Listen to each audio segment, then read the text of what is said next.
All right, call to order the meeting of the Madison County Board of Education, May 26, 2022.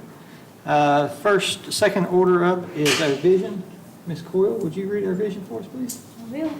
Madison County Schools, in partnership with the community, strives to equip educators and students with the skills to lead by example, develop and speak in a unique voice, and explore their academic curiosity to make a positive impact in our community and world. Thank you. Next up is number 3, audience comments regarding agenda. None? Okay. Next up is number 4, which is a motion to approve the minutes of the May 12th meeting. Can I have a motion to approve the minutes of the May 12th meeting? So moved. Motion by Ms. Coyle, I'll second. second by Ms. Burford. All those in favor? Aye. Aye. Next up is number 5, which is to approve the revised food service job description. You want to explain just a little bit about this, just a little tweak? Yes, as we posted that job and, or got ready to post that job with the retirement of our current food service director, Mr. Anderson, and we were just reviewing that job description. There was some antiquated language down there in the qualifications piece, so we just kind of cleaned that up. So, pretty simple little change. Yep. Can I have a motion to approve the revised food service director job description as presented? So moved. Motion by Ms. Cobb, I'll second. second by Ms. Burford. All those in favor? Aye. Number 6 is to approve the purchase of PA systems. I think this is for the new Ignite Academies North and South. I think we didn't bid these with the bid because Mr. Ben Burnett could get us a better price on his own. So, anything you want to add to that, Ben? Okay. Anybody got any questions for Ben? We thought you were coming up to here to Yeah. talk. Oh, no, I'm good. Just if y'all have any questions. Pretty self-explanatory. Yeah, so Yeah. Sounds good. appreciate the work you did, getting us a good price, Ben. Yeah, thank you. All right, can I have a motion to approve the purchase of PA systems for the new Technology Center, Ignite Academy North and Ignite Academy South as presented? So move. Motion by Ms. Burford, Second. second by Ms. Coyle. All those in favor? Aye. All right, next up is number 7, which is to approve the purchase of LED lighting for Madison Southern High School. You want to talk on this just a second? Sure, I'd be glad to. Yeah, as we're going through a stadium upgrade there with the new turf and now also LED lighting. We currently have the Halo gas halite bulbs that are currently there, I think is the name of those. But anyway, they're not nearly as energy efficient as LED, and they've been there since the stadium was built. And there's a lot Stadium out, should be. too. There are, yes, and replacing those bulbs, those bulbs have a much shorter life than an LED light. So you have to replace them more often, which means you have to get a crane in, and there's a lot more to it. And those bulbs are getting much more expensive as everyone's transitioning to LED. It's kind of hard to find those. So with that, the LED lighting upgrade, the LED lights are 70 to 75% more energy efficient, and we do run the stadium lights quite a bit. So likely to pay for itself over about a 15 to 20 year lifespan. It should. The energy savings alone off of it ought to pay for it. But anyway, it is. And this is part of our athletic facility upgrade, which is the money that we have set aside for the last several years, knowing that we would have to do this.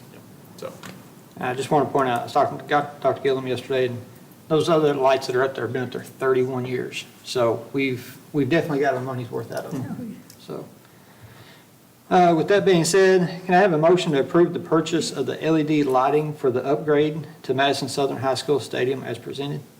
So moved. Motion by Ms. Cobb, I'll second. second by Ms. Burford. All those in favor? Aye. All right. Next up is number 8, which is to approve the D&D plans, BG2 and BG3 for the replacement Madison Middle School. Mr. Tony Thomas. Hello, sir. Good evening. How are Good to you? see you all. I'm great. Pleased to present the design development plans for the new Madison Middle School. I'm excited. Yes. So this also is the BG2 and the BG3 in design development. Here we go. Perfect. That's okay. That's okay. So of course, A couple of months ago, we did the schematic approval and subsequently did get KDE approval prior to you all doing the resolution now that just we submit, but they'll just push this through basically now. So the new middle school, 98,000 square feet. I'll start with the, and at the schematic, we already talked about the program and the planning and things like that, but I'll go back through that just a little bit. I'm probably doing the wrong, there we go. Is it right here? Okay.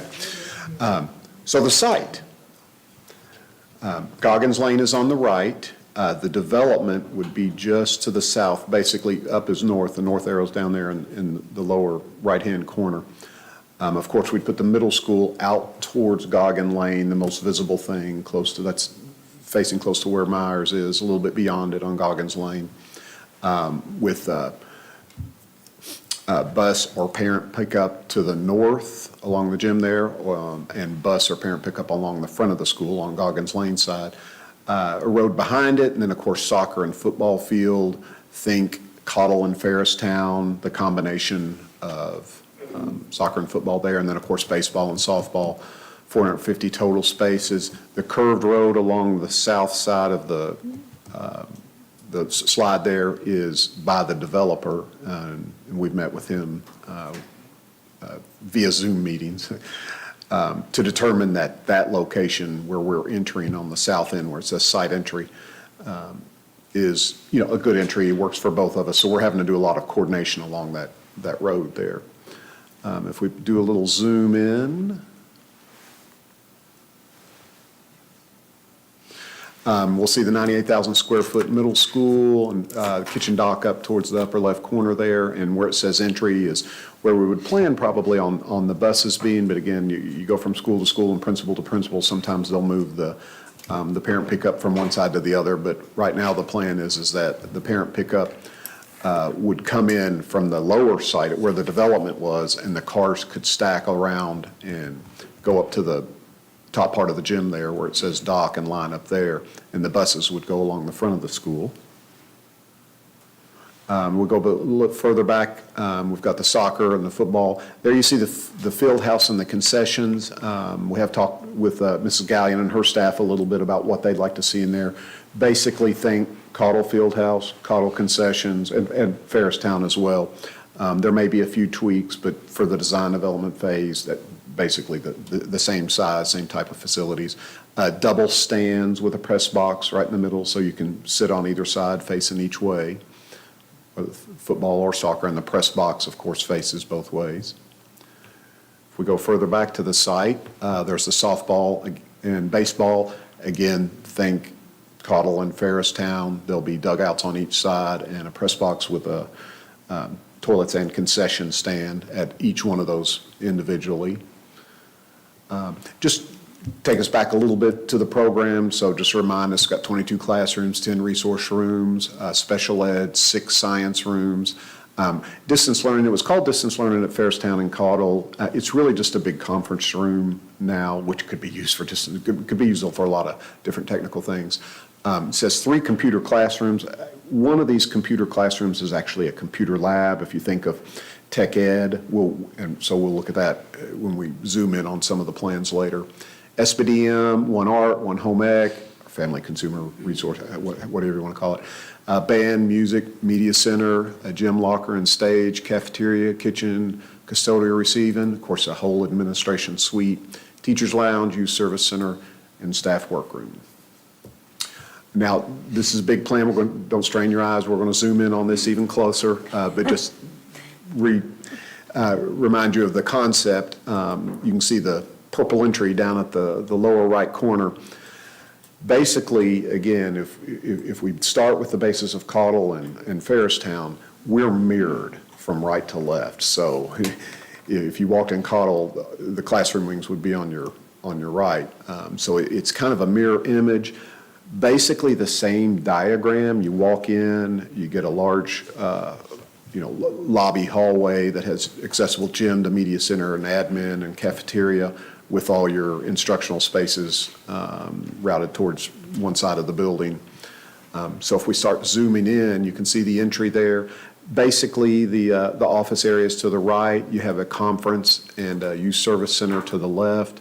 As you walk further down the hallway, there's concessions, restrooms, gymnasium, able to seat the full 600 without the bleachers going onto the floor. The stage and locker rooms are just a little bit smaller here. It's one of the I think, improvements we made. We've had several discussions, of course, with Dr. Gillum and others and Mrs. Gallion, but the band and choral up at the top of the page are a little bit bigger, and the stage and lockers are a little bit smaller. To the left is also the media center. If we move up the page a little bit, you can see we've got a full cafeteria. This cafeteria is actually a little bigger than Cottle and Ferristown. And the kitchen you see there is, think of Ferristown. The two kitchens are actually a little bit different at both from Cottle to Ferristown.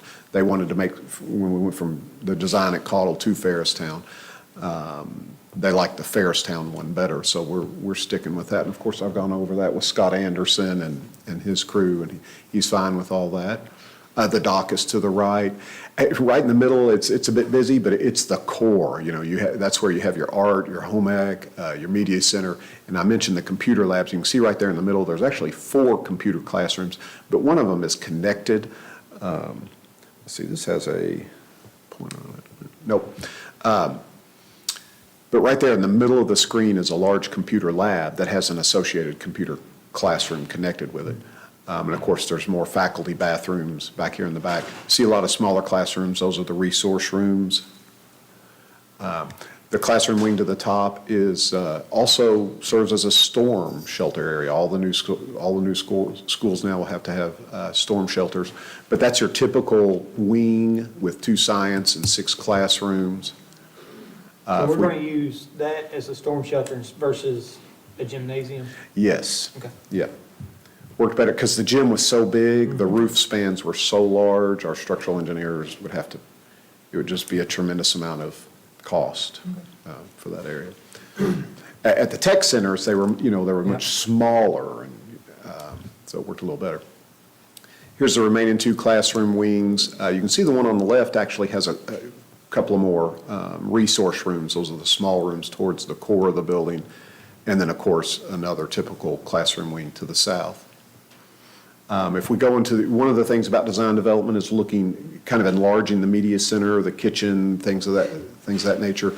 And just so that you all are aware, I have met with Mrs. Gallion. I've sat in their room and gone through with the media center personnel. Well, they don't have a home ec person right now, but other people as well, talking about their school and their design. So basically here, think Cottle again, but we have 2 classroom spaces or 2 classroom sitting areas, and then there's TV and marker boards and shelves on either wall, up and down. You can see the arced, the radius counter is where the circulation desk will be. Behind them is a AV and workroom. The workroom has a lot of windows in it. There's computer carrels out in the middle there, and of course the media center connects to the computer classrooms to the right. This one, I'm going to go ahead and zoom to that's the kitchen, and it shows you all the equipment there, which Mr. Anderson is already okay with. If we go to the next slide, a little bit closer, a little closer in, you can see that the students will come from the cafeteria from the bottom of the plan into the serving area there. Then behind the serving area there, where all the hot and cold wells are, is the cooking bank. Further up the page is a long corridor that takes you out to the dock to the right. So pretty good service entrance there to the cooler, freezer, and dry food storage. They take it out of there, move to the cooking area, take it out of there, move to the serving area, and then of course the kids go out to the cafeteria to the lower part of the page. Then all these. That's a quick question on the cafeteria. So you said the I'm sorry. cafeteria was a little bit larger? It is. Then how does that compare to Ferristown? Same. Cottle and Ferristown are pretty much exactly the same in terms of their cafeteria. So this one is a little bit bigger than Yeah, that? yeah, it's the same width, but the length is even longer, Okay, so. good. Right. And those are smaller than, so I don't know if you all can, yeah, both those are smaller. But anyway, so we have, if you back up one, That is art on the right, and basically you see just big open space with tables in the middle. There's a kiln and a storage room to the left with wash-up sinks and counters all the way around the outside. On the left is home ec, which basically we tried to make it kind of versatile, didn't put a lot of stuff out in the middle. All the casework and counter and storage goes around the exterior. So that specific space, because they don't have a specific home ec program right now, as I understand it. So if this space could be used as a large classroom. And the next one is the science rooms. So basically think Cottle Fairstown again, the smaller rooms, this is 2 science labs that you're looking at with a corridor down the middle. As you come in, you can see the demonstration table up front, casework around the edge, and then prep rooms back in the corner of each room. So if we go to the next slide, okay, renderings, here's where it gets fun. Got lots of options. Just remember that colors, you're not approving colors here tonight. We show different brick colors, different canopy options. This gives you a good feel of what the school looks like. And if you remember, of course, when you all purchased the property, some of the discussion early on was, can the next movement in architecture in Madison County be kind of more towards like what the tech centers look like, maybe a little bit more technical, maybe a little bit more movement. Not that anybody doesn't like the way Cottle and Fairstown look, but we kind of base some of our designs off that. So if you see here, this is a sienna, gray, and sands option.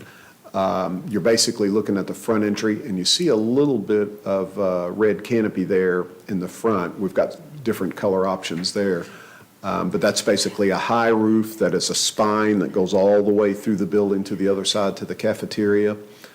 And the next slide shows a more front-on view of that, what it would look like from the road, classroom wings to the left, front entry and canopy to the right. And the next slide would be kind of more towards the corner of where the development is. If we go to the next slide, you can see we call this the dark gray and sand colors. Again, these are all brick and brick colors, and a little bit of color in some canopies there. So this is the dark gray and sand option. We go to the next slide, and again, a front-on view. And again, all these have kind of the red canopy color there, just a little bit of splash right at the front entry.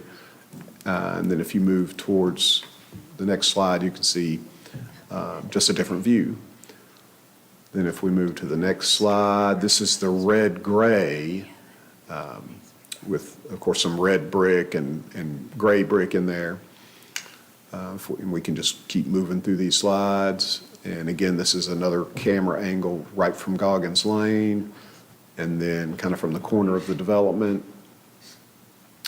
Now let's look at purple canopy. I was gonna say, I think we're gonna have to do purple. Okay. Or not like, wow, red. Oh, okay, well, we wanted to throw that in there as well. Speaking of nice middle parents. That's right. No, we've got to get some purple in there. They have an iron spot brick it's a little bit purple, but we have a lot of options that we can. Yeah, but that's what we want to do is we want to put a splash out there, a splash right at the front, middle school. So that's the purple canopy on the sienna, and that's the dark brick, the purple on the dark brick, and then the last one is the purple on. So it's the same 3 brick combination options with the purple canopy on there. So that is the PowerPoint. I guess So red, dark gray, red brick, dark gray brick, or the first one was sand, right? it's kind of a sienna. Sienna Yeah, and sand. there's kind of a brown, kind of a red, and kind of a black gray. The black would almost be kind of like the ATC, but without a red brick.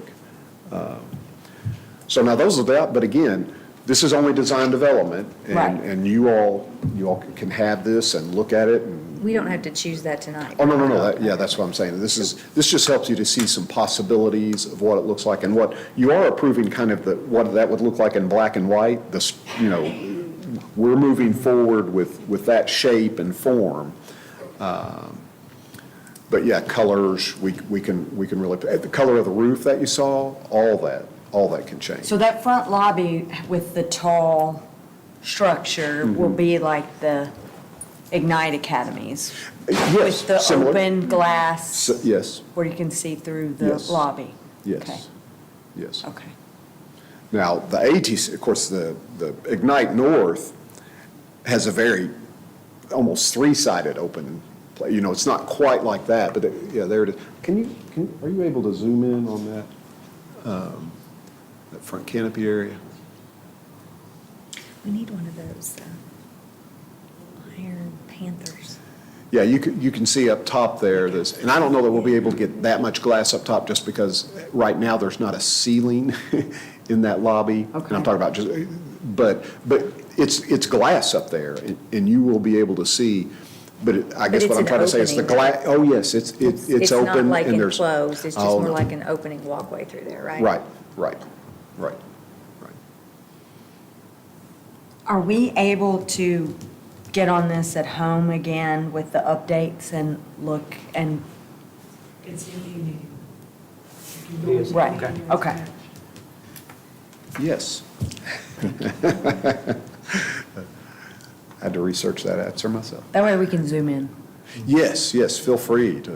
Because I tried to zoom in even here and it's still a I see, little blurry. I see. And sometimes I'm looking at this on my screen and it looks big and I should think that I should do some more cropped and get a little more focused on some of those because they look small when I get here. And we had at least 3 wings in there, correct? So if they wanted to do 3 like 6, classroom 7, and wings, 8. yes. Yep, yeah, that's the idea, yeah, 6, 7, 8, right. And then a whole core area, just conveniently located to all 3 classroom wings. So I've got a question. Yeah. Has nothing to do with the color. Can you back up, Jeannie, Yes. back to, like, show the cafeteria? I got a question. The floor plan? Yes. Kind of the outside. Like on the freezer, is there any way we could pour a dock, come around the back and do the freezer like we did Clark Moore's? So that we can have access from the outside? Yes, See how, like dock? Yes. If we could just yep, pour so they can back in, but they can just Yes. access it from the Yes. outside. That Well, way, if what we we've got could do one other there- person coming into schools. because the cooler freezer at the top part of the kitchen there, what we could do is where you have the dock is running along the side, the dock goes up north and has and I say north, plan north, up towards the top of the screen, so that you can hit a ramp. That's a ramp that goes down because there's a 4-foot difference between the dock and where the truck backs up. We left an opening right there. We could just pour that sidewalk straight out and to the back of the cooler freezer there and have doors access from the outside that way. And then when they unload the truck, they can just walk through that hole that's already in the wall there. So that's a good idea. We can, if you want to do that, we can certainly do that. I don't know what everybody else, but I kind of like the idea, and I've watched it take shape at Clark Moore's. And I kind of like the idea that they can take the food straight into the freezer, they don't have to come into our kitchens. And I know when I went to Fairstown and I walked around with Mr. Jay Hazelwood, and that was one of the concerns was they was having to come down that long hallway to put the food in the freezers and the storage rooms, so. And I was telling them about the Clark Moore's, and they liked that idea. Makes sense.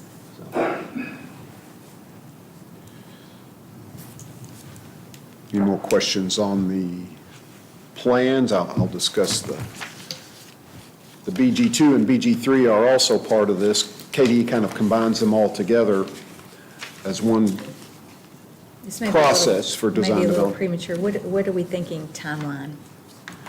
Our engineers, You know me, I have. that's okay. Our MEPs in mechanical, electrical, plumbing engineers just really got on board in the last few weeks. And we're trying to push them along, but, it's probably 2 or 3 months before bidding. Okay. We would hope, a year ago, we'd hope to be bidding probably about now.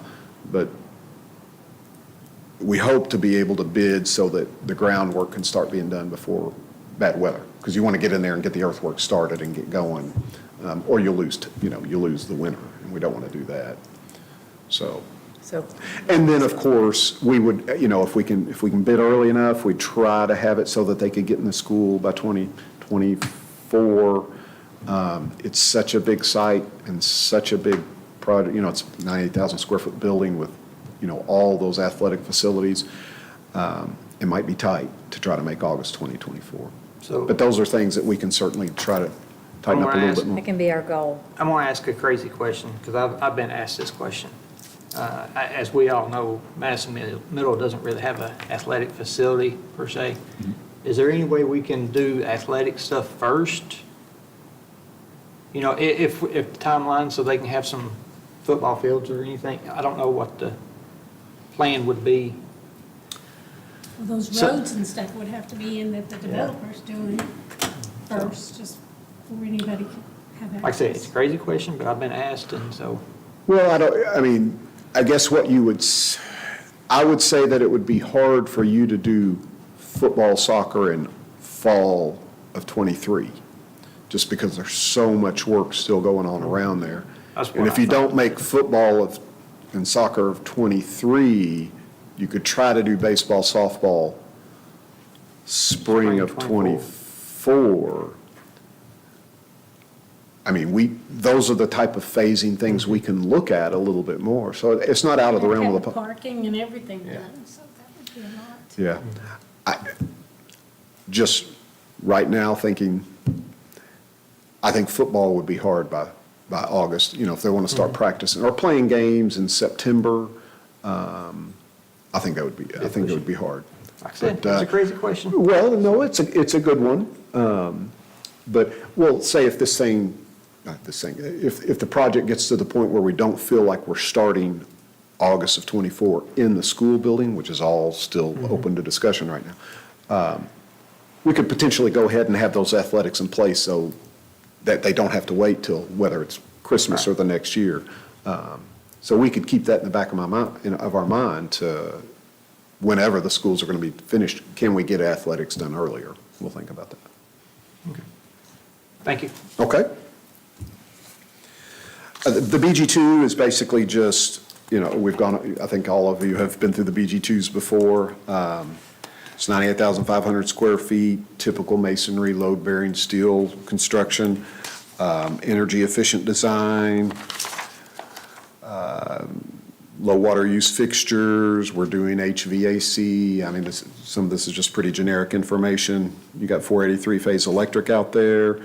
You can see the special equipment. This is typically what we provide and don't provide in the bid versus not in the bid.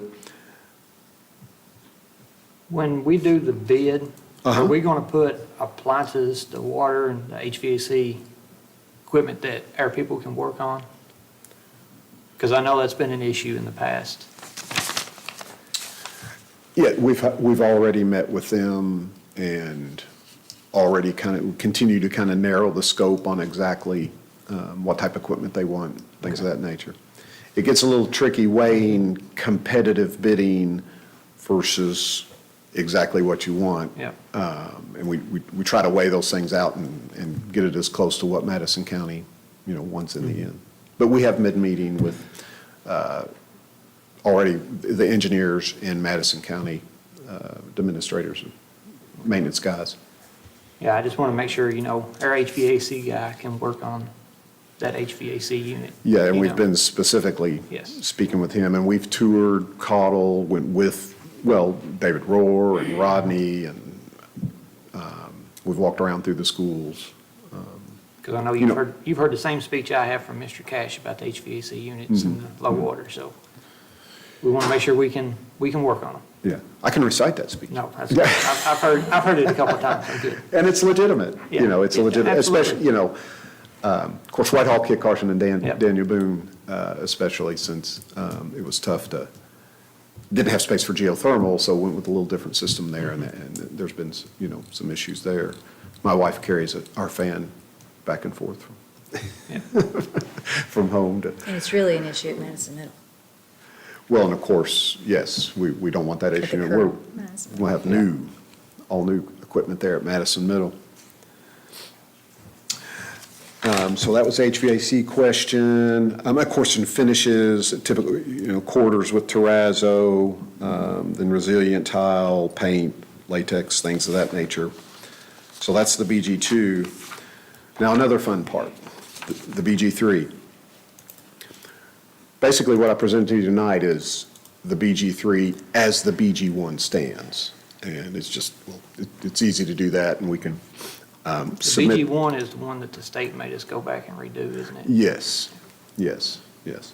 And this BG3, it's the cost estimate form that's done at design development phase, and then you have to do it again at the final completed plan stage. This just reflects exactly what was on the BG1. Sent them. In the past year, I mean, you all have probably heard the stories. Construction prices are just overwhelming. We just bid Scott County High School, and it was astronomical. We're trying to go back, and we only had one bidder, and we're trying to go back and value engineer it now, but it started without going back and value engineering, it's about $430 a square foot, which is a tremendous amount, over everyone's expectations. Yeah, So That's double. More than a little. From what From was happening 2 or 3 years ago, I mean, the construction prices are just, it's incredible. Now, we only had one bid, and some of the things we're finding out that, it was a really big project in Scott County, so some of the manufacturers are just, they're getting sole sourced, there's one bidder. So I don't think that's where this project will be, but at the same time, I have to be honest with you, I don't think it's 35 either, Where is it going to be? That's the magic question right now. We've got architects calling architects, architects calling engineers, superintendents calling superintendents. So I didn't, I almost don't want to talk about it, but at the same time, I can't hide this from you because, I mean, we're moving forward with the project and we're going to bid it. And I'm sorry I didn't talk to you about this beforehand, Dr. Gillum, but I would say you're probably looking at $5 to $10 million more than this, just to be as honest as I can with you. I mean, that's where the bidding climate is right now. So you are approving this tonight, but it's KE, it's a formality, because KD's just they're going to push a button that says they received it. But you all know the truth. And when we come back, and we're going to have to come back at final plans, and at final plans, I'll try to, because this just bid a couple of weeks ago, so I haven't really been able to feel like I can give you a really good answer on where we might be. And I think things might settle down, hopefully, in the next few weeks. But final plans will give you a BG3 that we think will be where it is. Does that make sense? Yes, sir. I think we can all understand Yeah. inflation. And the unknowns. Well, we have, just as an example, part of the problem is that a lot of the people who are having lead time issues are writing, we've met with the GC, the vendors like food service and roofing and lighting and different things, they're giving people a bid that says 2% inflation rate every month. Just go ahead, here's my bid of $300,000, but go ahead and put an inflation factor there of, say, 2 or 3% per month. Well, 2 or 3% per month is like 12, 13, 14, 15% a year. So the GC has to go ahead and do the math and says, well, we're not ordering that for 12 months. We're not ordering that for 14 months. So they're afraid of what's going to happen. They're putting more money on top of that. So it takes a high price, makes it higher in the future. It's got everybody scared. Hopefully that'll settle down. Yeah, I mean, it is. Well, and that's where it is right now. But again, that we're not bidding in a few weeks is probably a good thing right now, because the fuel prices are at the absolute, hot asphalt right now, it's the highest level it's ever been in history. And of course, fuel right now, there's a lot of earthwork. All those guys are buying diesel, and you know what's happened to diesel in the past few months. There's a lot of diesel fuel used on these job sites. can't buy a cooler freezer. We almost thought we were not going to get one there at Clark Moore's, and the contractors, well, it's not there yet, but people are just throwing numbers right there now. So hopefully things will settle down in a few months, and that'll help your bid. Anyone have any other questions for Tony? Can I have a motion to approve the design and development plans, BG2 and BG3, for the new replacement Madison Middle School building as presented? So moved. Motion by Ms. Cobb, I'll second. second by Ms. Burford. All those in favor? Aye. All right. Thank you. Thank you, Tony. Appreciate it. Next up is number 9, which is to approve the first reading of policy 09.1222. Dr. Gillum, you want to? Yeah, I'll be glad to mention this one. So we typically do all of our policy updates at the June meeting. We get all of that information from KSBA, but there is one, and that's policy 9.1222, which is a new policy for Madison County Schools that's specific to non-resident students. So non-resident students are mentioned in our policy 9.12, but the state is now through House Bill 563, they're now requiring that because they had some changes in resident contracts. So in order to comply with state law, we got to make sure that we finish that up. So we went ahead and put this one on this meeting so we could get the first read, so the June meeting would be the second read on it, so it would be in place by July 1, which is consistent with requirements of the law right now. And it just simply outlines the circumstances under which we would take non-resident students. So, any questions on the policy piece? Pretty straightforward. Yep. All right, no questions. Can I have a motion to approve the first reading of policy 9.1222? So moved. Motion by Ms. Cool, I'll second. second by Ms. Cobb. All those in favor? Aye.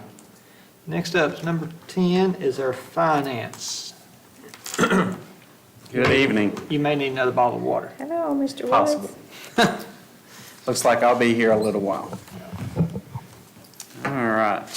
We will start with our monthly financials. You're fine. For the month of April. All right. Start here with the bank rec.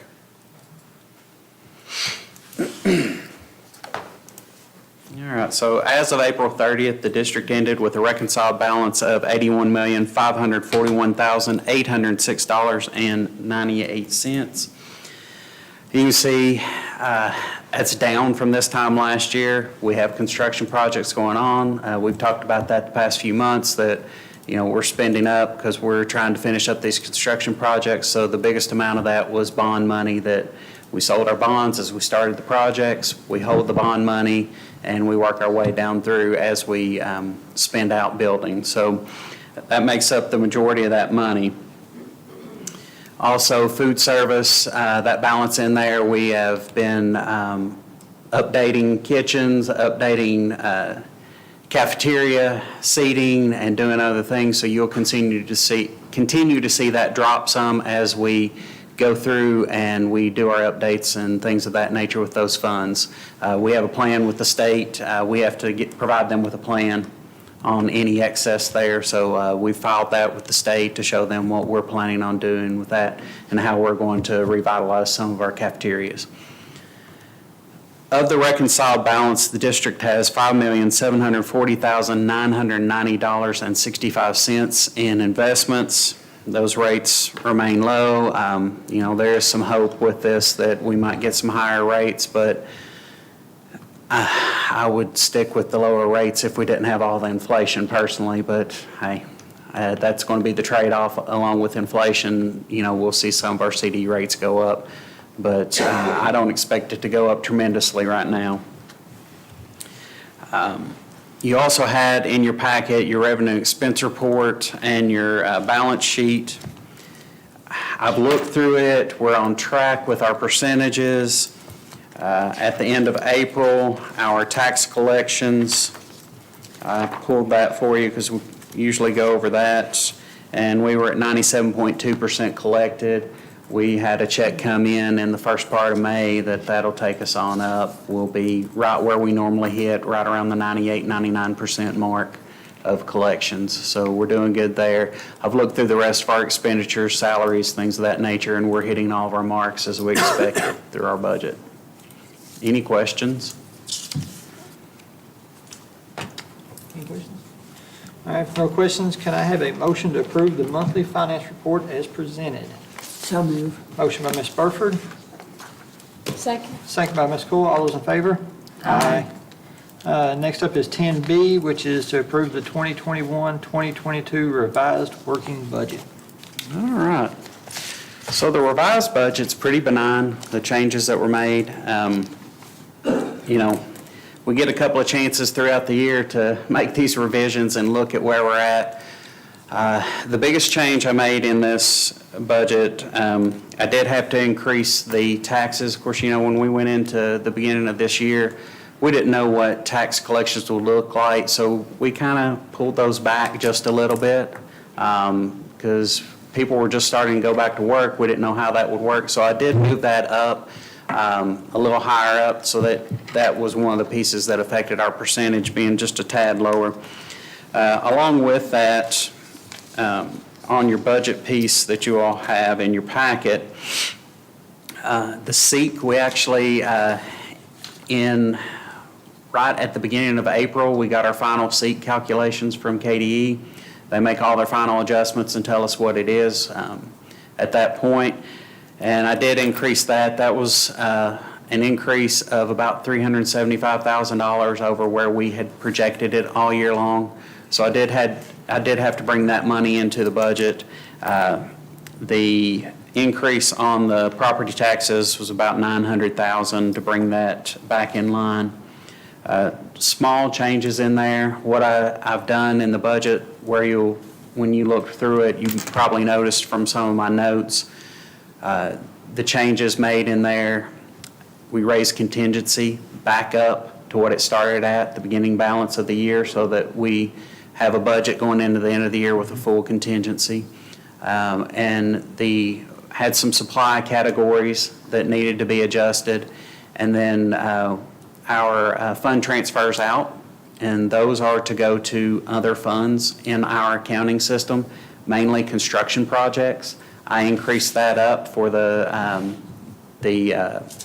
baseball and softball dugout items that we have, those things that we needed to move some funds out to. So that's where I made the adjustments.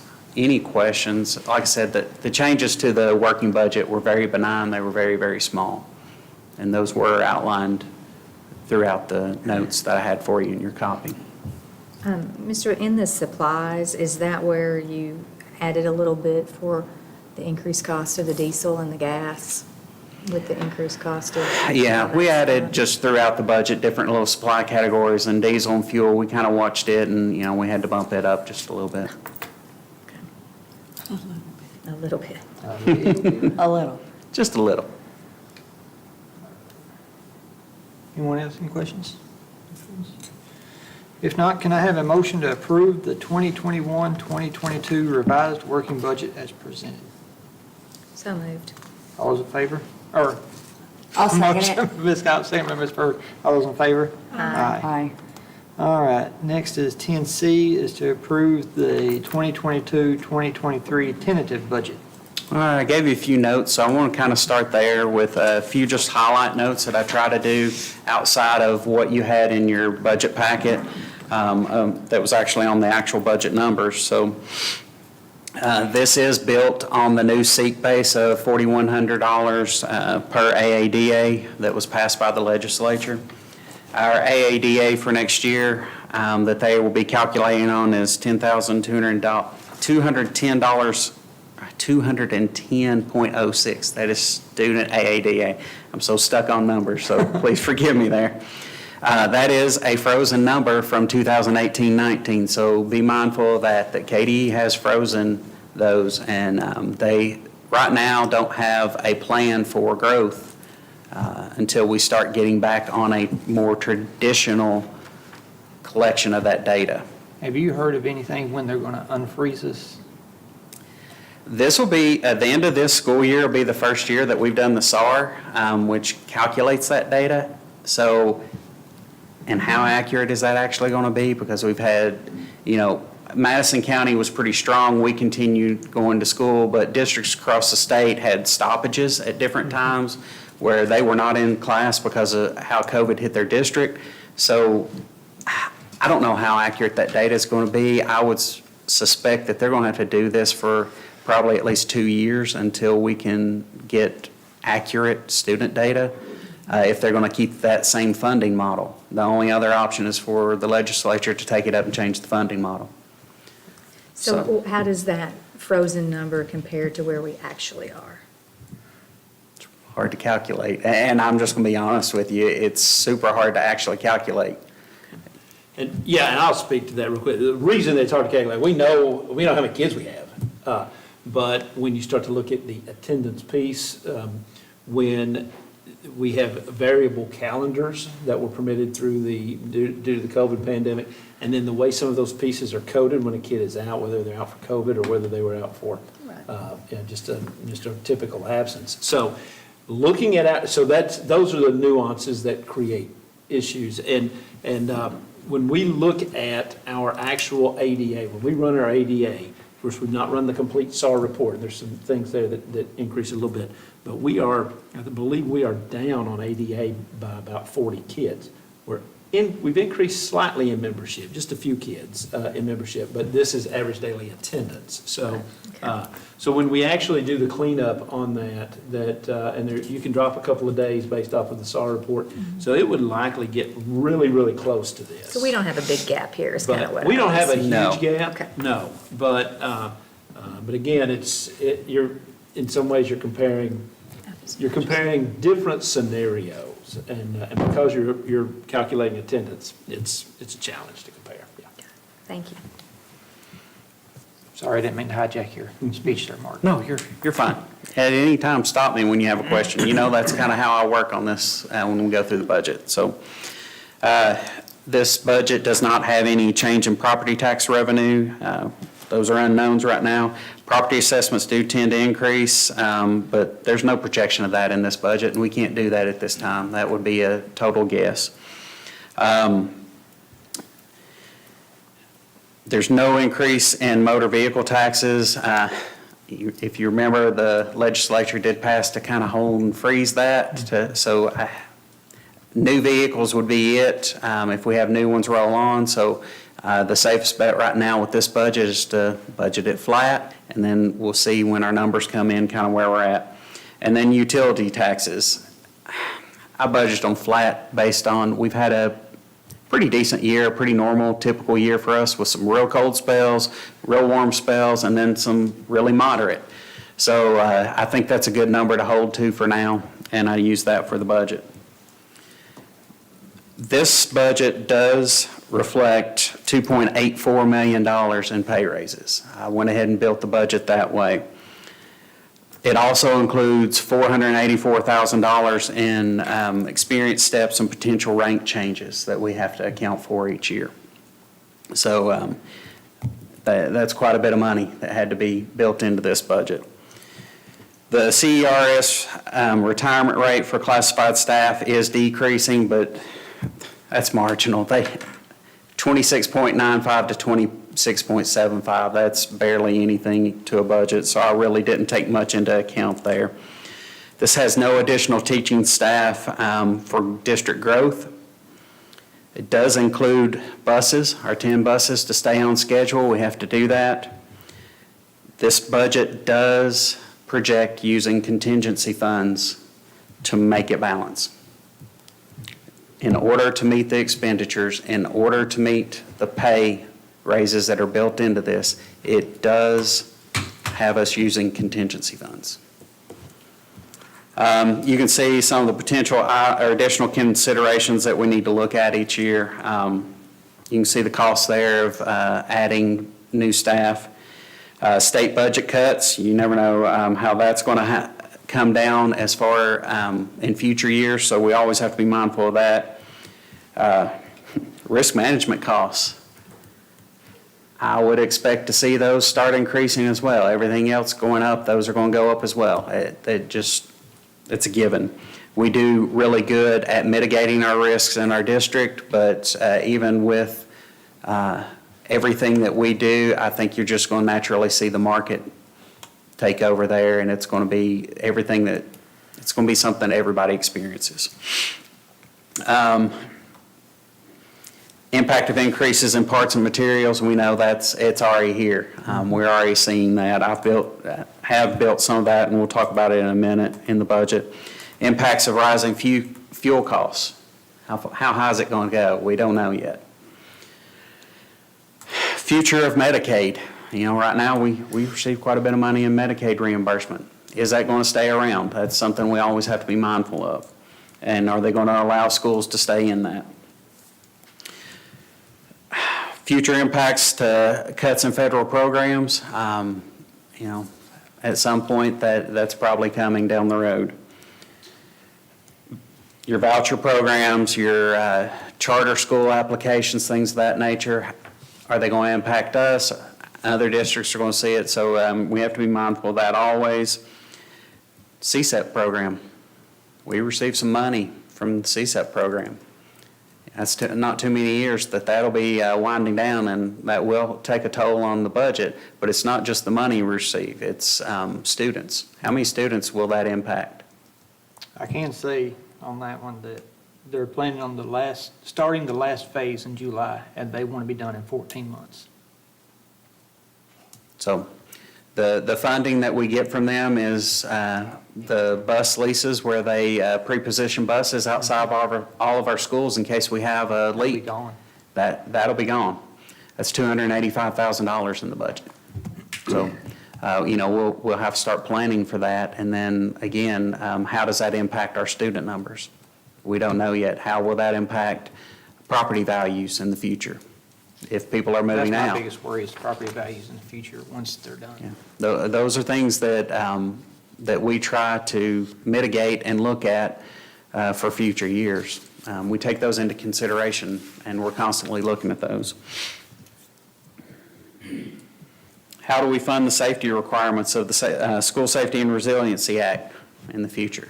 I mean, there's a lot in there, and how do we fund all of that? So we need to be mindful of that. And then, of course, always future increases, salary increases, things of that nature. How do we generate increases in revenue? So with that, we're going to jump into the budget. Like I said, you had a copy of this. I've made notes down through there, so I'm going to kind of go down through the budget, and we'll highlight some of those as we go. I'll just start in on your copy on page 1. You can see there that the tentative budget for next year does show us starting with the full contingency fund. I just said in the working budget we raised that back up, so we're anticipating starting out with the full contingency fund. Moving on down, you see the taxes didn't change them from what they are this year. So on to page 2. Just a quick note there about omitted property tax. That's all dependent on audits that the state auditor does. So it's never a guarantee. That's a pretty steady number, but as far as what we have in the budget, but there's never a guarantee of what it is going to be for up front as we start the year. Scrolling on down there on that page, interest, you can see I left it flat. Who knows what the market, it could jump and then it could fall back down. So I'm just going to leave it flat at this point. On over to page 4. This is where we get into the SEEK formula. And you can go on to the next page right there. So with this, like I said, this is built on $4,100 per pupil. And I already told you what the projected AADA is. They currently don't have a plan to increase that. Actually was at training week before last and with finance officers across the state, and the KDE was there, and we had some discussions about it there, and they don't know how to handle this. pandemic has been, it's been new for them, so they're trying to navigate how that's going to affect districts and how they make these calculations over time. Mr. Woods, I want to point something Sure. out there, because I think it's very worthy of note. If you look at the SEEK program funding in 2021 and then 21-22, since you go back 2 years there, you'll notice that on this budget, it shows an increase of roughly about 2.4 million from 2021 to 21-22, to current year. But that wasn't an actual increase.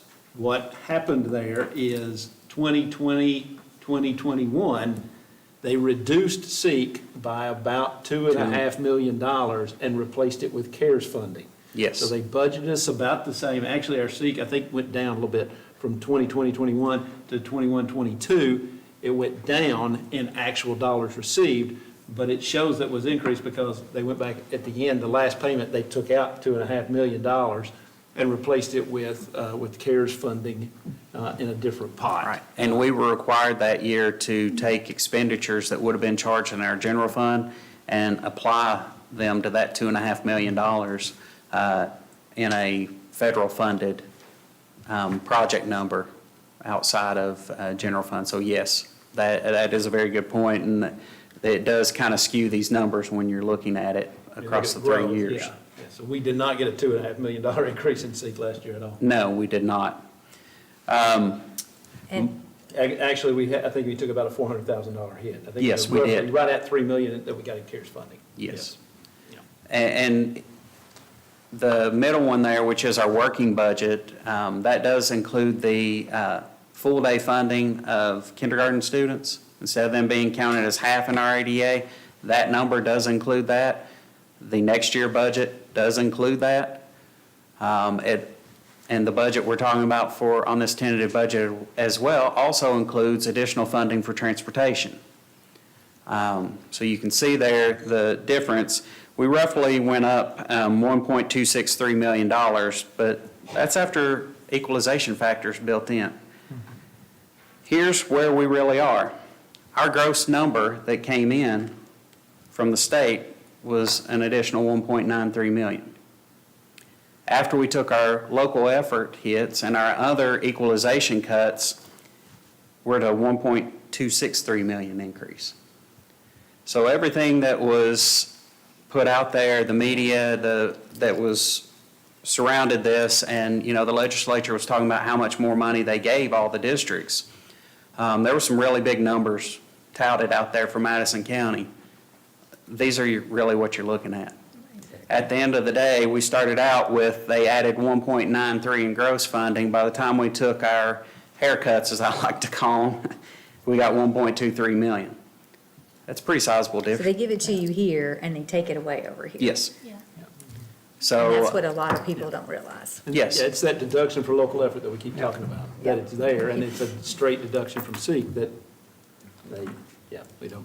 So we got 1.26 million extra dollars in SEEK. Extra dollars in SEEK, and that's what we have in this budget to try and build raises and other things out of. That's the money we have to work with. Which is why we're stepping into our contingency. Yes. Okay. In order, on to page 8, got a note there for you. That's where I talk about the tentative budget. The pay raises approximately $2.84 million and the $484,000. We already discussed the rate, dropping the CERS rate. All the way down through here, the big changes you see are salary, salary, salary. The one thing that you don't really see in here that I do want, and I got us around what we ran at that point. That's where I kind of based it off of. The good part about it is when we went into that and we had some of those higher costs, we didn't have an RFP out there that got our rate down a little bit. So we're buying at the bulk rate and getting a little bit, so we should hang, even with the higher prices. I feel like that's a pretty good number. Again, we'll review this when we hit the working budget in September and see what fuel prices have done. If they keep increasing, we may have to look at changing the budget there. Too bad we didn't have storage tanks we could load it up on during COVID. Yeah, but it does have a life expectancy too on how long you can store that, so. This budget does include your bus purchases. You can see that there, 10 buses. Going on down, page 13. Right here's where we get to the contingency. You can see we're dipping into the contingency, Quite a bit. almost $2.09 million in order to make this balance. Just to give you some insight on that, because contingency's there for needs. That will almost cover 3 full payrolls. So if we're in a cash flow issue, you're looking at just under 3 payrolls. So if we're waiting on the state. And we're talking 2-week payrolls, not monthly payroll. Right. Correct. Yeah. That's 3 payroll runs is what that is. We run 24 payroll runs. That's 3 payroll runs. It's actually just shy of that. It's about 2.8 is what it works out to be. And, you know, if we have a time, sometimes there's lag getting funds back to us. So if we have a lag from the state or we have a lag from the feds on getting our reimbursement, because any of those grants, they're all reimbursement based. The CARES ESSER funding, we talked about that at one of the prior meetings. They didn't give us that money up front. We have to spend it first and then ask for it. You're about a month and a half before you get your money. That's just, you spend it for a month, you send it in, you got about a half month lag in there. This is what we're talking about. You're talking about 3 payrolls. So we have one month's payroll and a little bit extra. In contingency in funds. Contingency fund.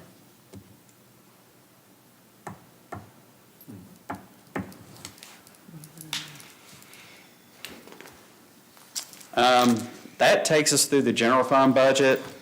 We'll kind of zip down through the rest of it. You can see I balanced out to our contingency there at the end of that budget, so you could see what that number, how that actually, we didn't have all that money. It balances out.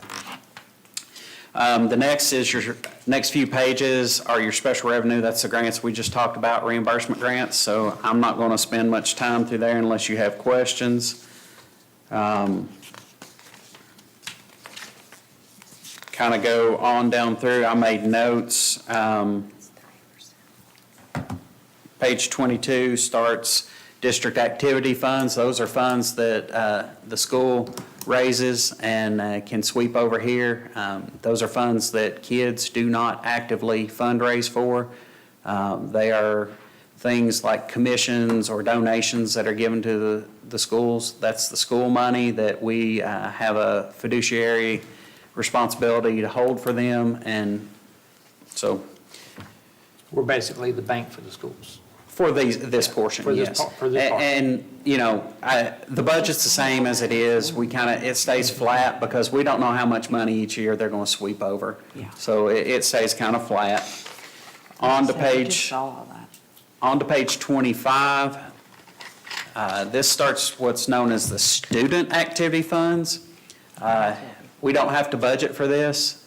This is what they actually have in their bank accounts at the school that they track and that we monitor. This is the money that students raise. We're not required to put a budget in it. We are required under GASB 84 to put this on our books at the end of the year and account for it in our financials.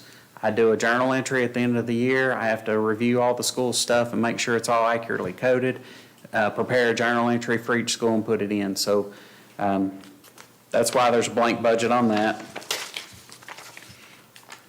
On down, page 29, that starts your capital outlay. So you're talking about your restricted building funds. These are required. It's part of the SEEK formula. We have to take $100 of AADA and we have to put it in a building fund, and that's what it's restricted for. So that's one of your cuts off the top. On over, page 31 goes into our FSBK fund. Majority of that money is we have to collect that in. It's tax revenue that has to be appropriated for construction projects. We don't have a choice. It is restricted to that. And majority of that fund, what we do with it, it goes in there. We sweep the money over to one of the next ones you'll see is Fund 400. That's our debt service where we pay our bonds out of, and majority of that money is just to pay our bonds. That's really all we're doing with that. Have to account for them in different pots. Thank you for mentioning that, because people may say, why are we building a new school if we're using contingency funds and Yeah. for other We have things? restricted building Right. funds and They don't bonding realize it's for that. restricted. Yes. Right. 34, page 34 starts the construction fund and any budget we might do in that for next year.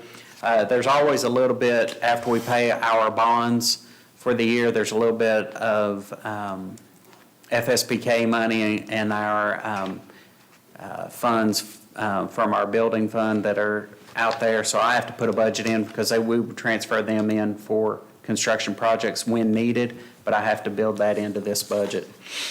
So it's just an estimate in there of the money that's left over. Page 37, talked about this already. That's your debt service fund. That's where you pay your bonds out of. So all this is the money coming in, our tax money, and then the state match money that they match to pay some of the bonds, some of the restricted bonds. So that's all this is for. Note there on page 39, it only increased because that was our increased bond payments for next year. The final piece, kind of down through here, starts on page 40, and that's food service. The only real note I want to make on food service, of course, it's, we have a good trend. We can kind of tell what kind of meals we're going to serve, et cetera, but it is based on meals served and food costs. So we've kind of built some extra food costs in here, but on page 43, you'll see the revenues, we're showing them down for the year, and simply because they are changing the funding model away from the summer feeding for next year that we've been paid under. So it's a little reduced rate, so we had to take that into account, kind of going back to the more traditional rate that we've been funded under, unless they come through and do another waiver.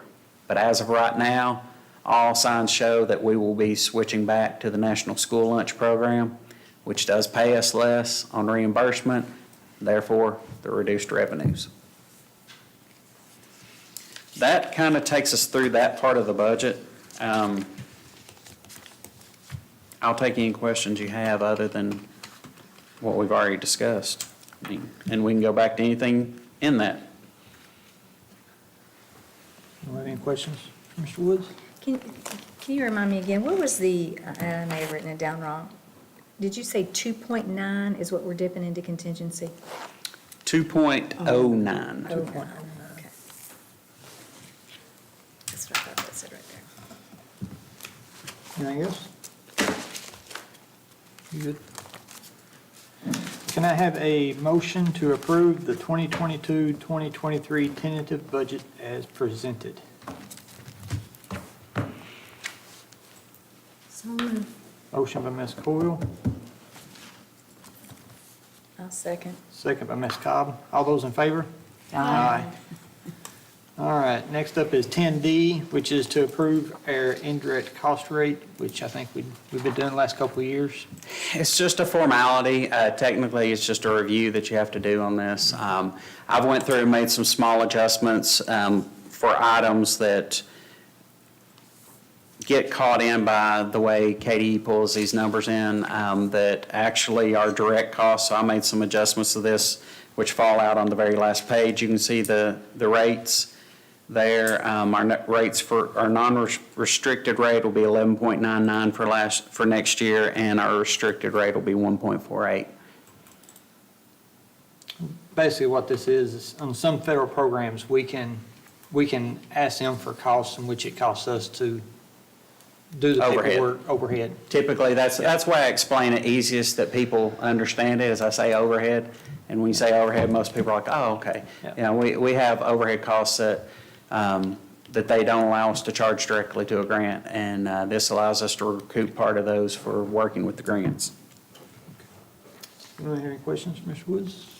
All right, can I have a motion to approve the indirect cost rates as presented? So move. Motion by Ms. Burford, Second. second by Ms. Cool. All those in favor? Aye. Next up is 10E, which is to approve the fiscal year 23 school activity fund budgets.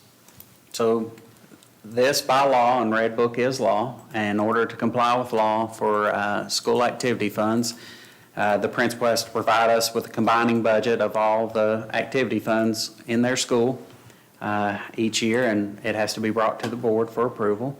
That's all this is, and for them, it's a budget. It's truly a budget, and, you know, they do the best they can because at this point, they don't know what fundraisers they're really going to run next year, and they don't know how successful those are going to be.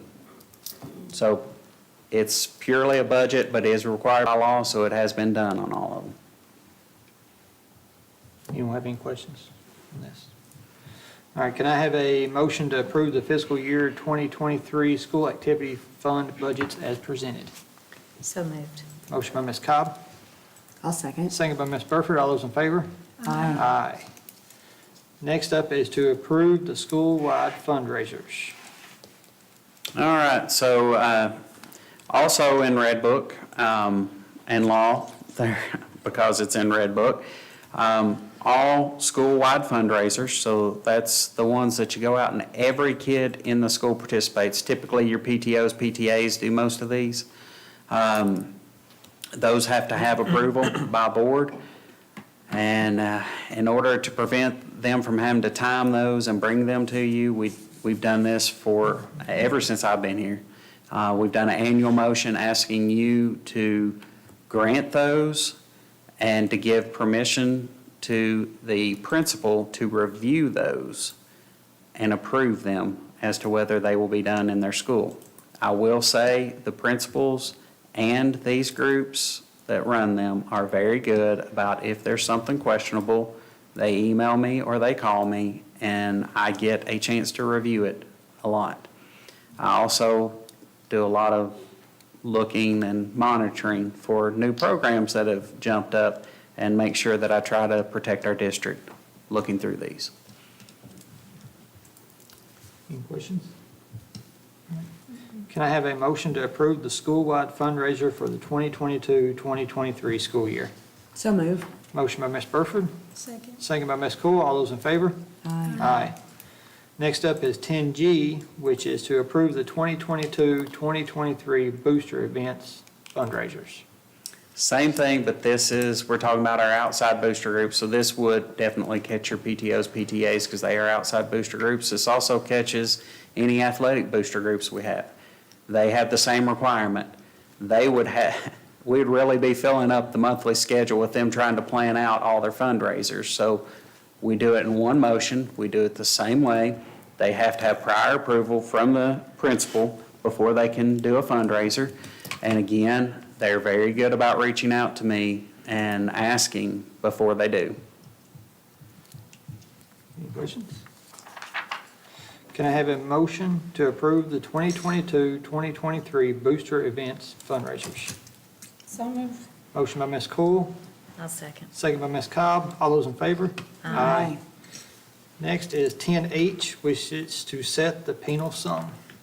I really wish they'd rename this to where it was something that made more sense, but I mean, let's just, really what this is this is our exposure. So KDE does a annual calculation on I gave you the report, the exposure for our district, and highlighted it. So for our district, they consider our exposure to be $1 million exposure.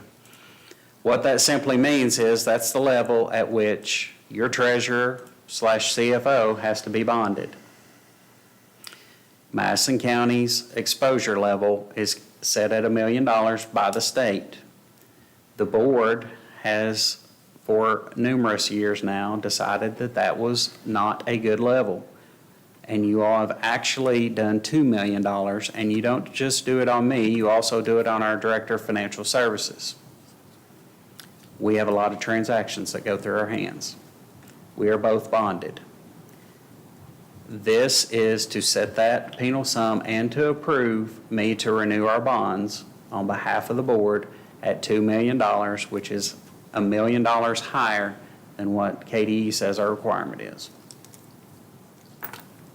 Questions? Can I have a motion to set the penal sum for fidelity bonds for the treasurer and director of financial services in the amount of $2 million and for an additional board finance-related positions of $800,000 for 2022, 2023, and authorize the renewal of the current bonds? So moved. Second. Motion by Ms. Cobb, second by Ms. Cool. All those in favor? Aye. Next up is 10I, which is to approve the salary schedule for 2022, 2023.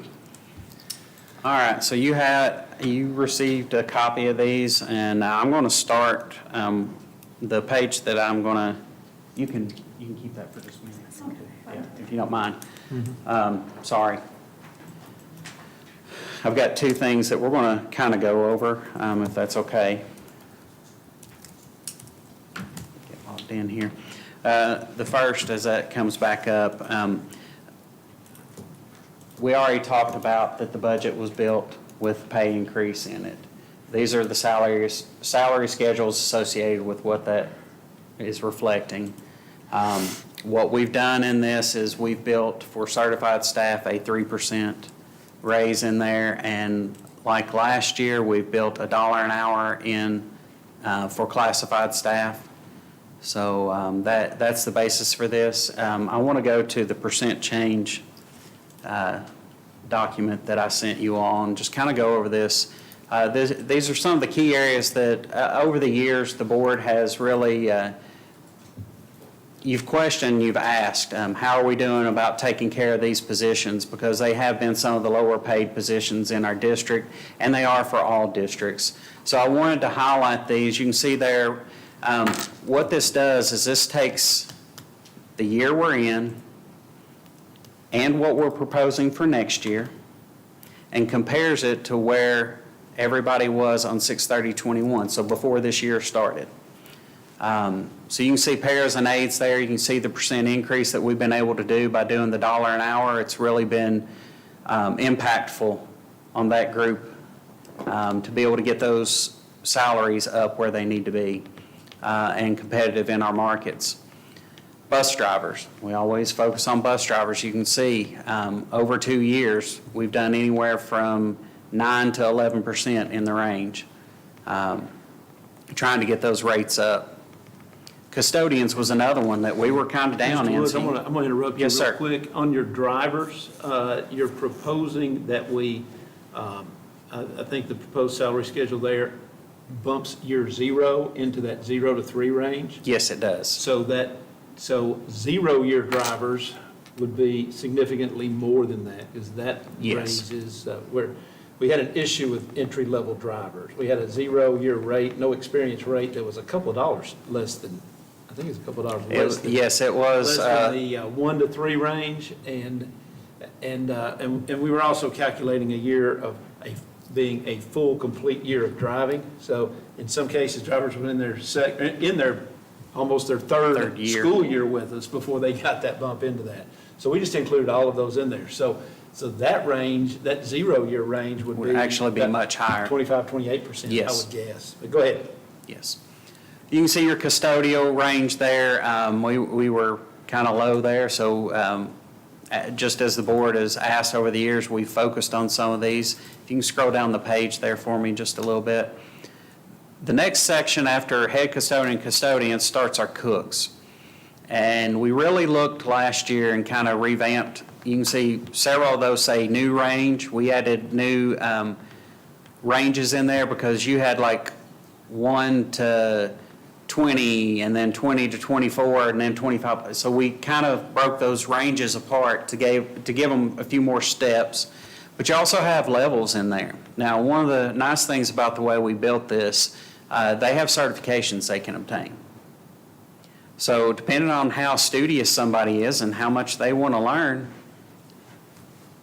it's built into this for them to learn more about serving quality food safely and better food to our students, they can gain those certifications and they can move up. So we did build that and factor that in, and, it's a very competitive market out there for that. You can go to fast food and get pretty decent rates right now. So we had to take that into account starting in the school year we're in and going next year. So we feel like this put us in a pretty competitive area and got our rates back up to where we really should be on these. So we're basically adding steps and ranks to our cooking staff, kitchen staff. We did for the school year we're in. Okay. So those are not proposed in this. Those were already in place. And because I don't have a year to compare those to, that's why you see some of those. I had to note for you all that they're new ranges because the ranges were so different before, and we added those in. When we built this for the school year we're in, I met with 3 staff members from food service and Mr. Anderson, and I asked their input on some things when we started building it for the year we're in, and they seem to be appreciative of it this last year, and we think it's a very fair way to gauge it. And like I said, they have the ability to get knowledge and skills and move themselves up, which is what we always want people doing, is being better at their job and being able to be more successful. And that's a fabulous thing. If you can, you can go out and get knowledge and skills to help ultimately the students.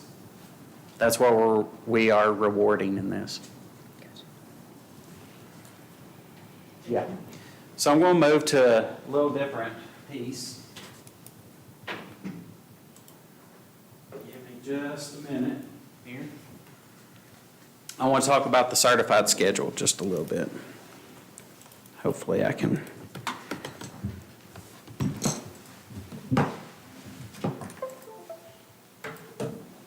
All right. So I did say this built in a 3% pay raise in the budget and these schedules. There's been a lot of talk, as you can imagine, over the past few months. It started out with the beginning of the budget cycle. The governor and the legislature talking about money for teacher salaries. And, we've cycled on through, and there was some back and forth on all that. I showed you what the money was that they said they gave us all this money. At the end of the day, you saw what we had in the budget. We moved forward through that. I want to mention just to make sure Yes. that, because you hit on that, we showed look at your notes here, 2.84 million in the percentage raises, and then 484 million in steps and ranks. That's an increase of $3.32 million. Over $3.3 million increase in salaries. We had a $1.2 million increase in SEEK. And so Yes. we're dipping into the contingency 2.1 in order to cover that. Yes. Based off of current projections. Yes. And that's a 22% dip into the contingency. Yes. I know. Yes. So, there's been a lot of discussion around this, and we've looked at various methods for this in building these salary schedules. As we had discussions and we looked through them, we felt that the $1 an hour for classified staff was the best method. A percentage range, because they're on our lower end, just doesn't really do and have the impact that we need. So we built that into these salary schedules. We looked at a flat amount for teachers, and we also looked at the percentage increase. We feel that the percentage increase has the most impact on our teacher salaries. So we felt it was the best method and long-term, because everybody will be at those rates at some point over time. So we felt that was the best method to go. One of the other items in here that, there's been some talk about where we rank in the state on salaries. It's been said that for certified salaries, 73rd in the state. That was said as part of teacher salaries. That's actually not correct. We're actually 49th in the state. Classroom teachers that are in the classroom, it is calculated as 49th in the state. Now, the number, the 73rd, is actually a valid number. That's total certified. That takes in all your administrators. So when you look at that, the average across the state in that increase is $4,210 per, when you spread it across all the teachers. For us, Madison counties, when you calculate that per, is $2,776 across all the certified. We actually don't want to jump tremendously high in that category because that means you're paying your administrators extremely high as compared to your teachers. So having that number pretty close is actually a good thing. That means that we're fairly paying our administrators, but we're not absorbently paying our administrators. So for the average classroom teacher in our district, it is 49th in the state. That is the actual number. Those numbers can be found on KDE's website. It's where we pulled them from. They calculate it every year. So we pulled that and did the numbers. So with this salary schedule, I kind of wanted to take you through, say, the life of a teacher, certified teacher. And I wanted to show you as compared to, you can see up there, those are the districts around us. This is this year's salary, not the one we're projecting for next year, which has an increase. This is based on numbers from KDE's website. It is this year's salaries. So what I've started here is with a rank 3, 0 years of experience. New teacher, brand new teacher. You can see with the counties around us where we fall. We only fall behind Fayette County. Now, And that's not much. and it's not by much. That's not the gas to drive.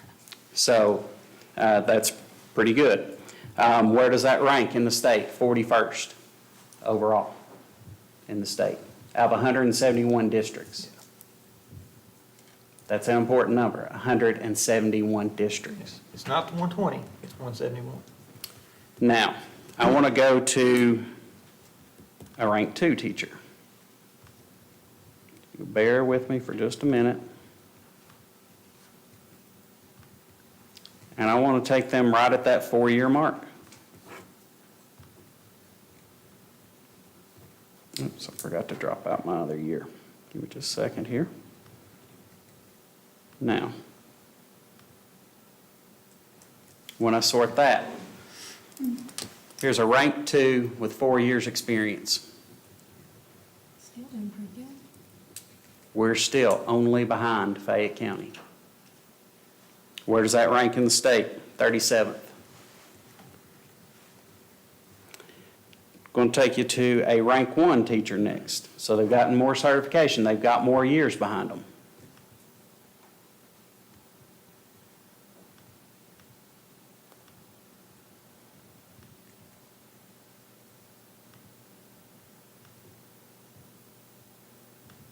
Going to take it to year 12.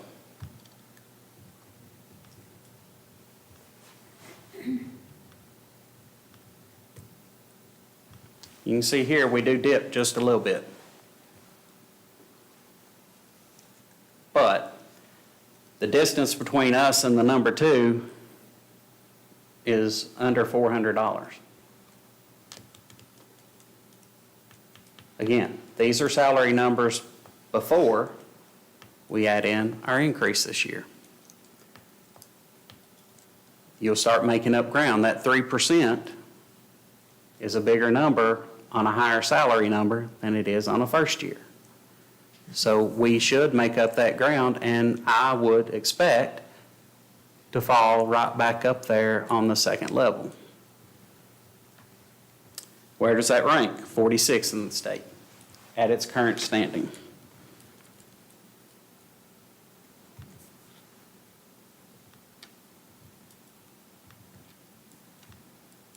Now let's take somebody down towards the end of their career.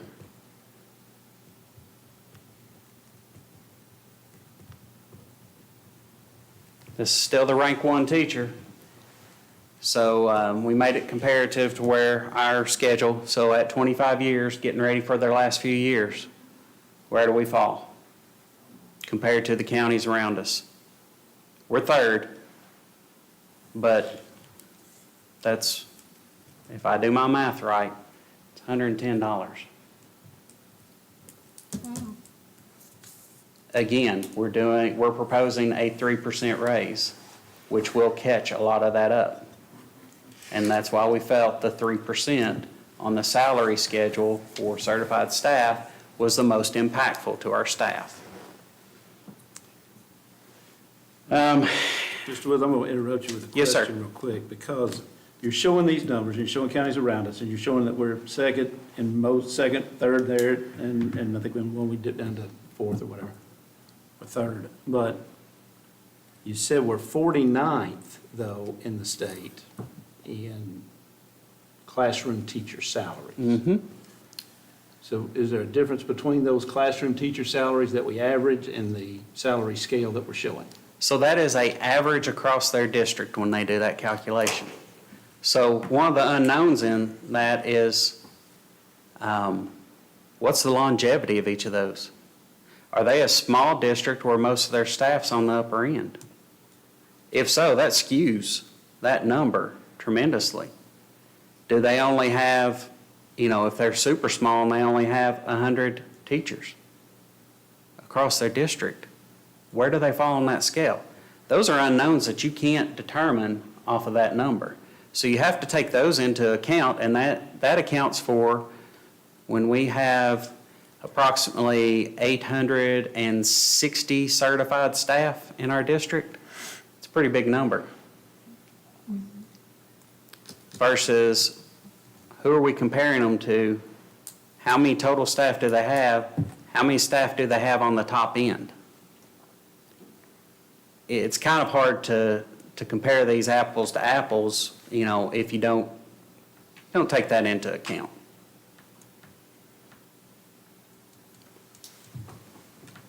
The other thing in looking at this, these salary schedules in the budget that we kind of looked at was how to best split the costs.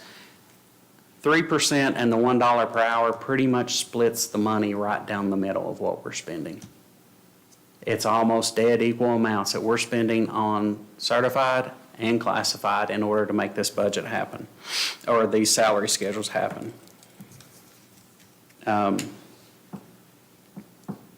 That's what I have on the salary schedules. Like I said, you had the copies, you've seen what we've done in there. I built it based on what I felt would be most impactful for our district and for our people with the resources we have. And as you can see, it's taken a lot of resources to do this.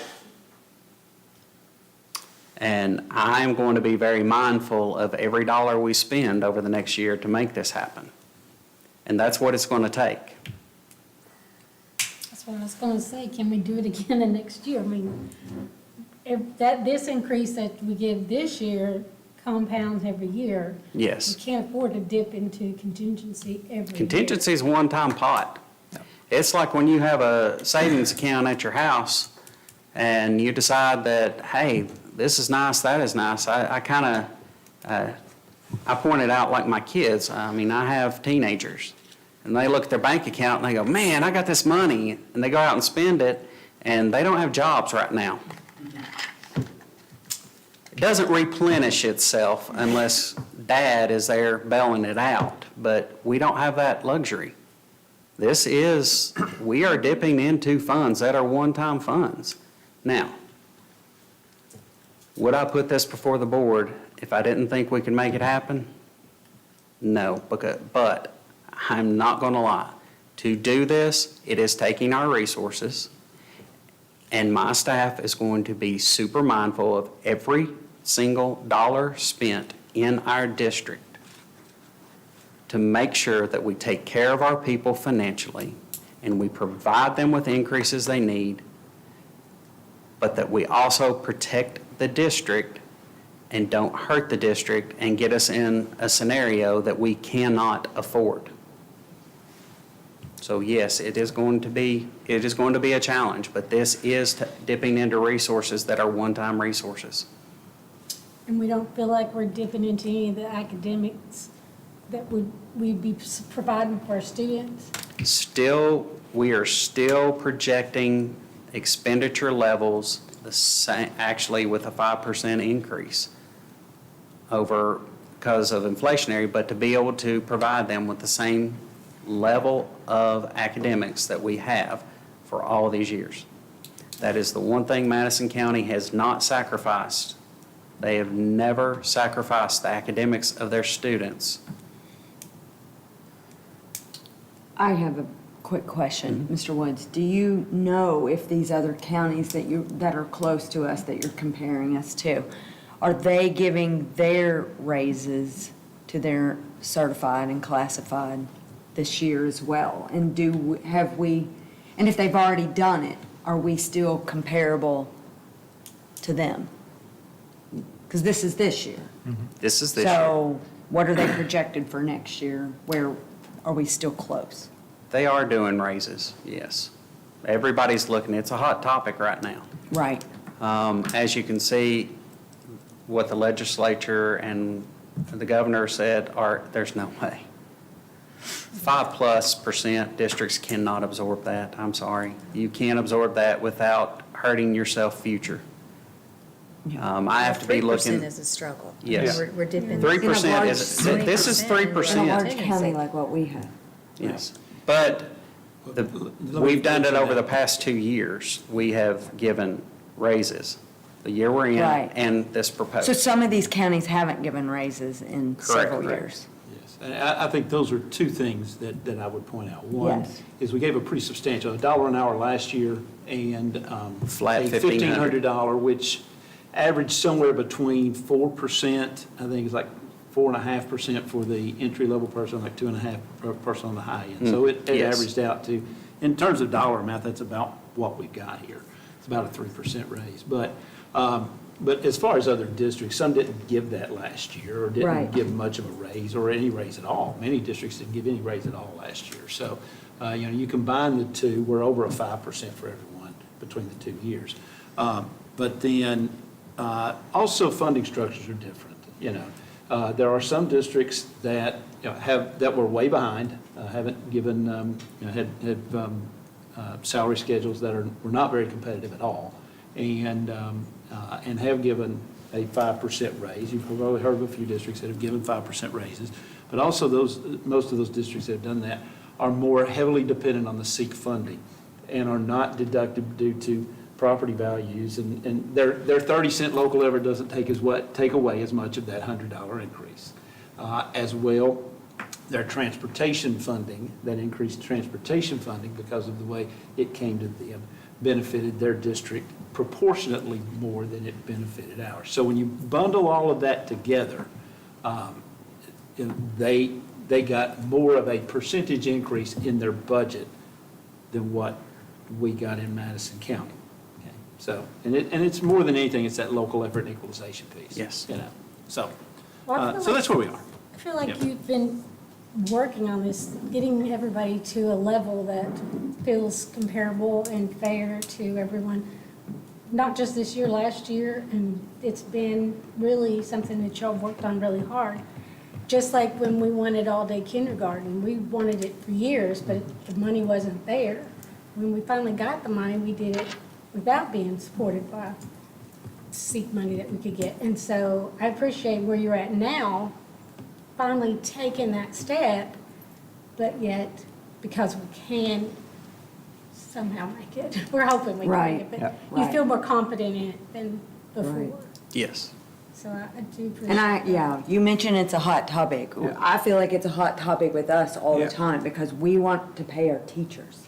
Yeah. And, certified and classified, everybody. Yeah, I mean, ever since I got on the board, I've told Dr. Gillum and everyone, I want to give as much raise as we possibly can, but we Sure. still have to live within our means. We are a tax-based service, we only have so much money.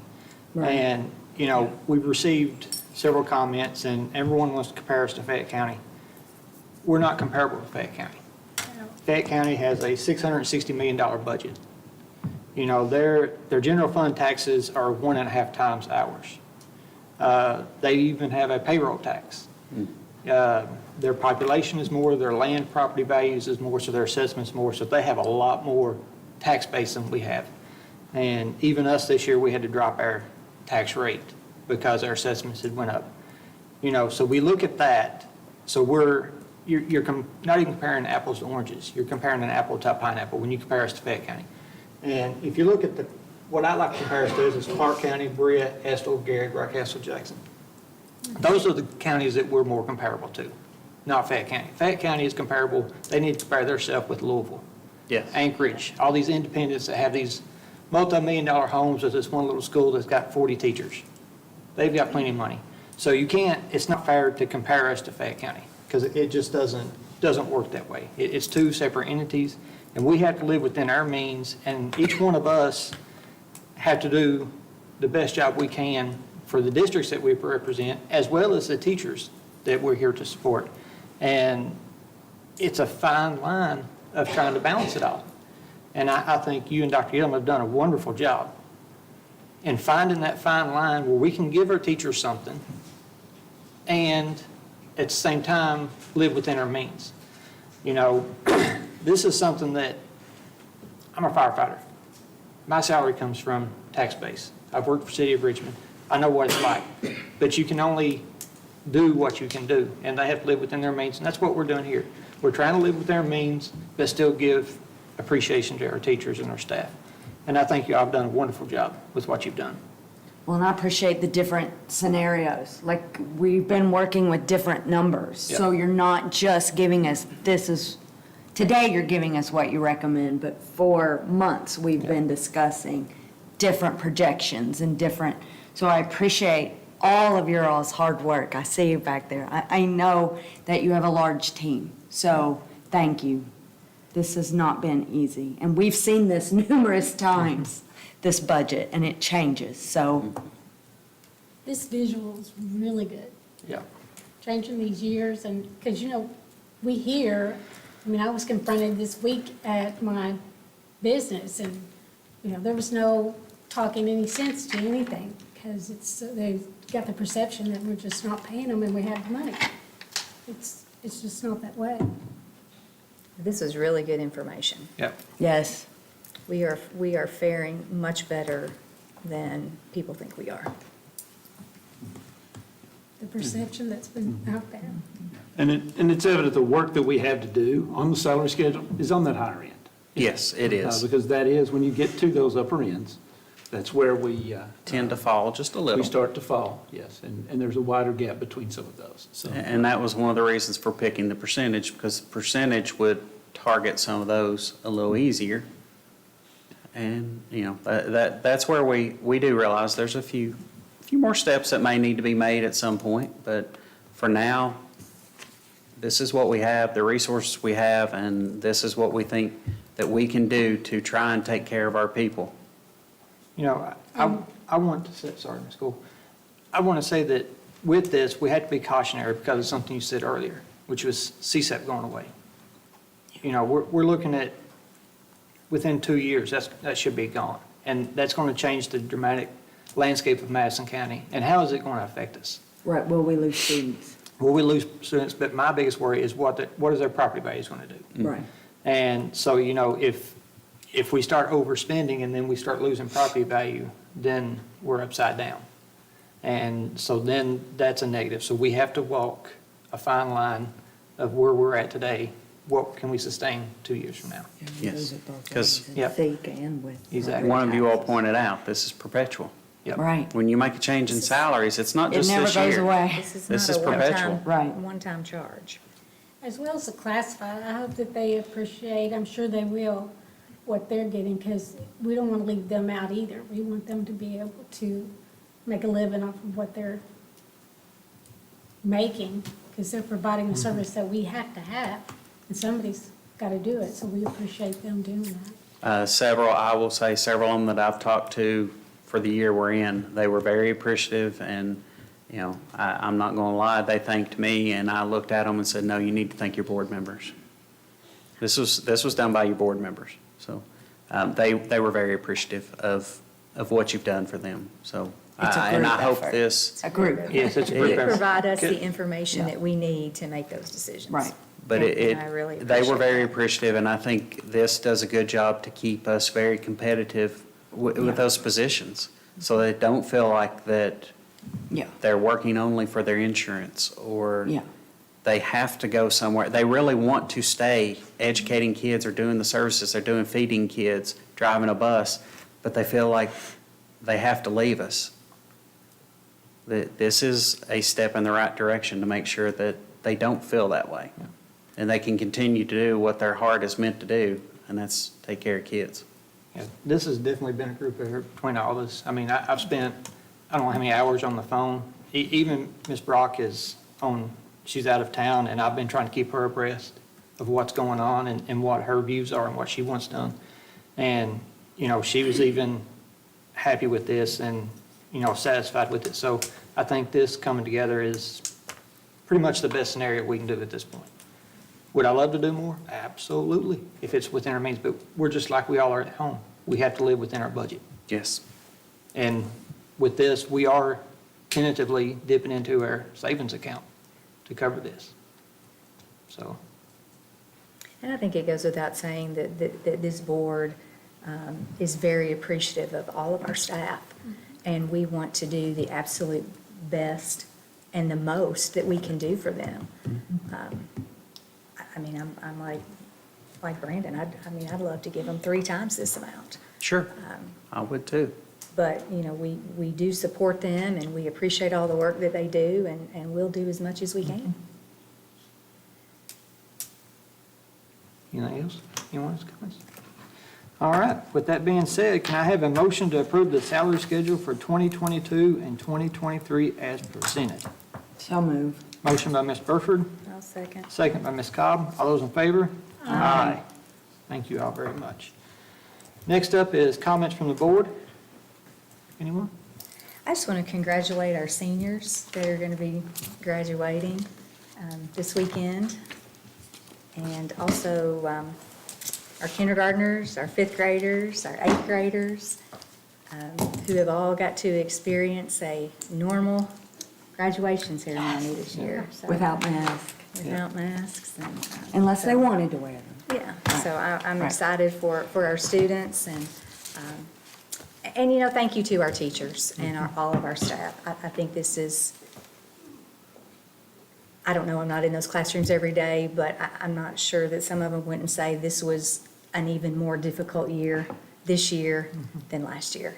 So we do appreciate all of the hard work and the extra hours and probably the tears and all the other things that go with it. And we're just, hope everybody has a great summer, and next year's going to be even better. It would be Well sad not said. seeing the little yellow school buses running around. I know, it's been great. That's my excitement when they start. And Hopefully, get we to still see them. some for summer school. But now, I drove down the road going to work the other day, and there's like 4 of them passing. I'm like, how many kids live down this road? A lot. Yeah. I would just like to say thank you to our teachers and our staff. They've worked really hard this year. We've come out of a terrible time transitioning back to reality, the way things are supposed to be, and I think everyone has done a fantastic job. We finally was able to get out and do some school visits. It was great to see. I got to go to Silver Creek yesterday, watch my grandson graduate from Silver Creek. It was fabulous. It was awesome. It was fun. Looking forward to graduation next couple of days. And just thank you to everyone who got this school year in. I think y'all did a fabulous job, and we appreciate everyone from Dr. Gillum all the way down to the last person we hired. We appreciate you, and this couldn't be done without you all. So thank you all very much. Second, sorry, I'm long. I would like to thank David Rohr for working on those Madison Southern High School lights. I talked to Dr. Gillum yesterday. He has worked and getting those bids, and he was working those companies against each other to get the bids lower and lower and lower. And I think we owe him a debt of gratitude because the last thing I heard was we lowered the bid by $80,000, and that was on him.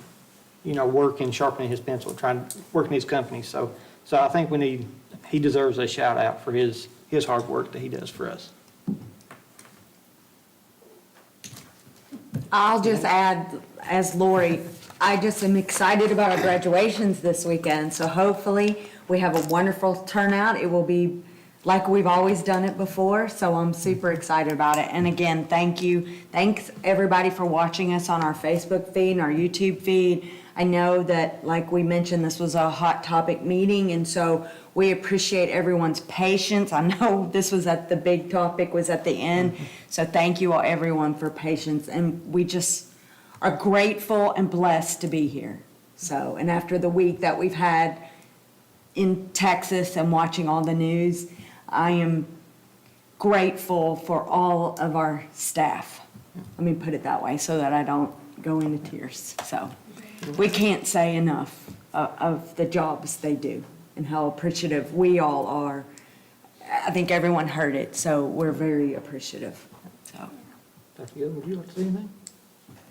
Nope. You're good? Okay, can I have a motion to adjourn? You want to make a motion? It was really. Motion by Ms. Cobb, Second. second by Ms. Cool. All those in favor? Aye. We are adjourned. Comments before, there's no. We forgot to add Jeannie, that we will miss her. Yes. 0 days, canceled for COVID.